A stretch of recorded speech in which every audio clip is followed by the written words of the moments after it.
30th Devotional Thoughts for Women, written by Monica Diaz, read by Belinda Sainsbury.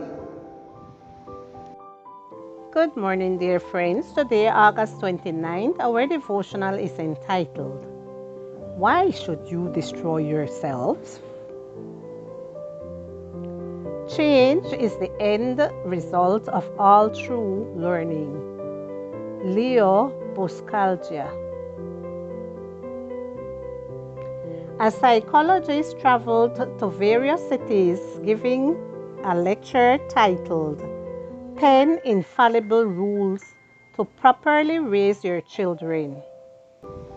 Well, that was until his first child was born. After becoming a first-time father, the title of his conference changed to 5 Possible Suggestions to Properly Raise Your Children. And then, his second child was born. After becoming a father for the second time, he readjusted his conference and titled it 2 Potential Alternatives That Might Help You Raise Your Children Better. Then, his third child came, and he stopped giving the conference. In time, life taught him how ignorant he was, and far from clinging to an unbending opinion and defending it tooth and nail, he learned to change according to the light he received. That's how God proceeds with us.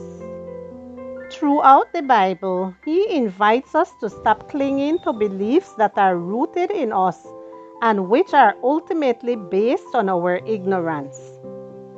God puts in our hands a book that was inspired by Him, which opens for us a path of growth according to a light that becomes even greater. We receive that light through the process of daily reading and prayer. Without that reading, without that process accompanied by prayer, we will not be transformed, and we will keep on being broken records, going through life, giving lectures that don't conform to the truth.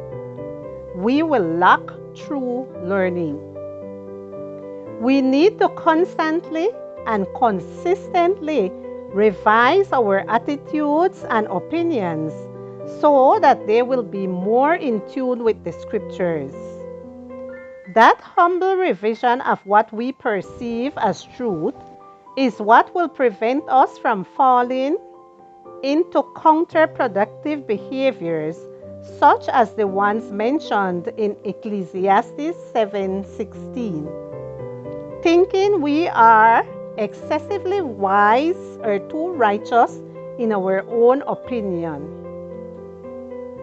The Andrews Bible Commentary states the following regarding that verse. What justifies this unusual advice is that sometimes what we consider good or bad is not necessarily good or bad.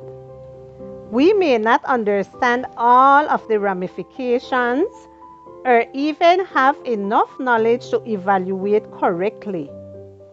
This is why we need to learn so we can change and adjust. We are not as wise as we think. How strongly do you cling to criteria that you consider indisputable, but they are not upheld by the Bible? Stop in your tracks. Reconsider. Don't believe yourselves to be overly wise. Why should you destroy yourselves? Don't be excessively righteous, and don't be overly wise. Why should you destroy yourself? Ecclesiastes chapter 7 and verse 16.